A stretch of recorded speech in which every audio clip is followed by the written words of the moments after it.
الحمدللہ رب العالمین والصلاة والسلام علی سید الانبیاء والمرسلین، اما بعد۔ رمضان المبارک کا آخر عشرہ چل رہا ہے اور آخر عشرہ اب ختم ہونے کو ہے۔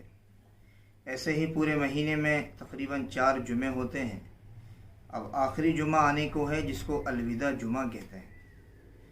لوگوں میں اکثر الوداع جمعے کے تعلق سے بہت ساری غلط فہمیاں اور بہت ساری ایسی چیزیں جن سے دین کا کوئی تعلق نہیں ہے وہ پائی جاتی ہیں۔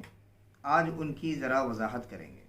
یاد رکھیں، رمضان المبارک کے آخری جمعے کو کسی طریقے کی کوئی خاص فضیلت حاصل نہیں ہے۔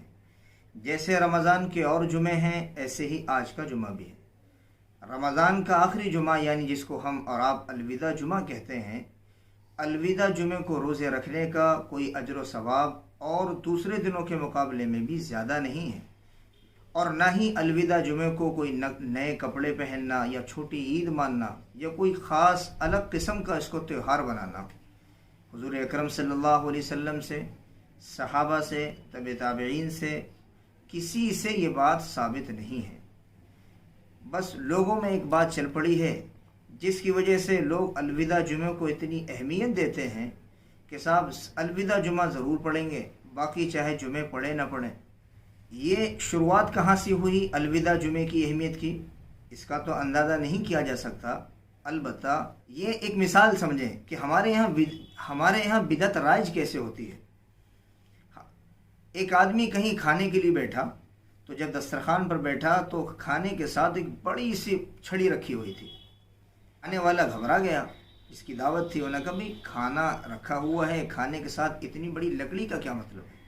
انہوں نے کہا ایسا تو نہیں کھانے کے بعد آدمی کو مارتے ہوں؟ انہوں نے پوچھا بھئی یہ لکڑی کیوں ہے؟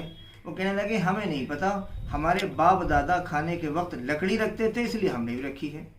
انہوں نے کہا جب تک مجھے پتہ نہیں چل جائے گا کہ آپ کے باپ دادا یہ لکڑی کیوں رکھتے تھے میں کھانا نہیں کھاؤں گا۔ بہرحال اب کیا کیا گیا، ایک بڑے سے معلوم کیا گیا، تو جب ایک بڑے بوڑھے کو بلایا گیا، وہ بوڑھے صاحب آئے، انہوں نے لکڑی کو دیکھا تو انہوں نے کہا نہیں تم غلط کر رہے ہو، اتنی بڑی لکڑی ہمارے بڑے نہیں رکھتے تھے، اس میں سے چھوٹی کرو۔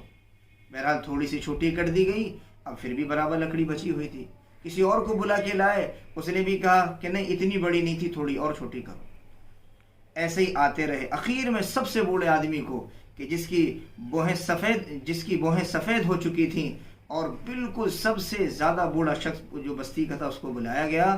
اس نے جب دیکھا اس لکڑی کو تو اپنے ماتھے پر ہاتھ مارا، انہوں نے کہا ارے ہمارے بڑے بوڑھے جو لکڑی دسترخوان پہ رکھتے تھے وہ اتنی چھوٹی رکھتے تھے، خلال کے لیے رکھتے تھے، یعنی خلال کے لیے جو لکڑی رکھی جاتی تھی آگے بڑھانا شروع کر دی، کسی نے تھوڑی بڑھائی، کسی نے تھوڑی بڑھائی، وہ بڑھتے بڑھتے دسترخوان پر ایک ڈنڈے کی شکل اختیار کر گئی۔ ایسے ہی بدعت رواج پکڑتی ہے، ایسے ہی یہ الوداع جمعہ چل پڑا ہے، لوگوں کے ذہنوں میں اس کی اہمیت بیٹھ چکی ہے۔ دوسری ایک بات الوداع جمعہ کے تعلق سے یہ بیان کی جاتی ہے، پتہ نہیں کہاں سے لوگ بیان کرتے ہیں کہ جو آدمی جمعے کے دن جمعے کے وقت میں 2 رکعت قضاء عمری کی نیت سے پڑھ لے تو 1 سال میں جتنی اس کی نمازیں قضا ہوئی تھیں وہ ساری کی ساری اس 2 رکعت سے ادا ہو جائیں گی۔ اور بعض لوگ تو یہاں تک کہتے ہیں کہ اگر کوئی اس وقت 4 رکعت قضاء عمری کے نام سے پڑھ لے تو اس کی زندگی بھر کی جو نمازیں قضا ہوئی تھیں وہ سب کی سب ادا ہو جائیں گی۔ لا حول ولا قوت الا باللہ العلی العظیم۔ شریعت کا مذاق بنا دیا، شریعت کا کھلواڑ بنا دیا۔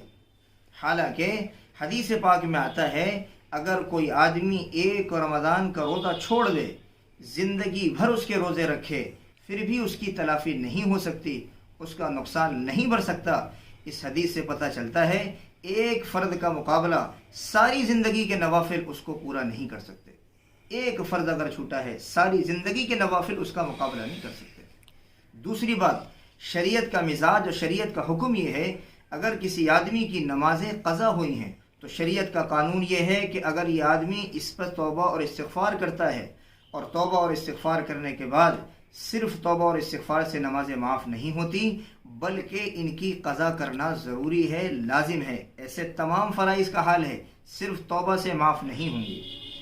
اور اگر کوئی آدمی نماز قضا بھی نہیں پڑھ پاتا ہے تو اس کو حکم یہ ہے کہ اپنے مرتے وقت اپنے گھر والوں کو یہ وصیت کر کے مرے کہ جو میں نے فرائض میں کمی کی تھی، روزہ اور نماز مجھ سے جو چھوٹے ہیں ان کو فدیہ ادا کرے۔ یہ شریعت کا حکم ہے۔ دوسری بات یہ، کسی بھی چیز کی شریعت میں، دین اسلام میں کسی بھی چیز کی چاہے فضیلت ہو، چاہے کسی چیز پر وعید ہو، یہ کوئی بھی اپنی پیٹ سے نہیں بنا سکتا۔ اس کے لیے دلیل چاہیے، قرآن سے، حدیث سے، قرآن اور حدیث سے، اب صحابہ سے، نہ قرآن سے ملتی ہے، نہ حدیث سے ملتی ہے، نہ صحابہ کے عمل سے ملتی ہے تو اس کو قبول نہیں کیا جائے گا۔ یہ سب بعد کی پیداوار ہے۔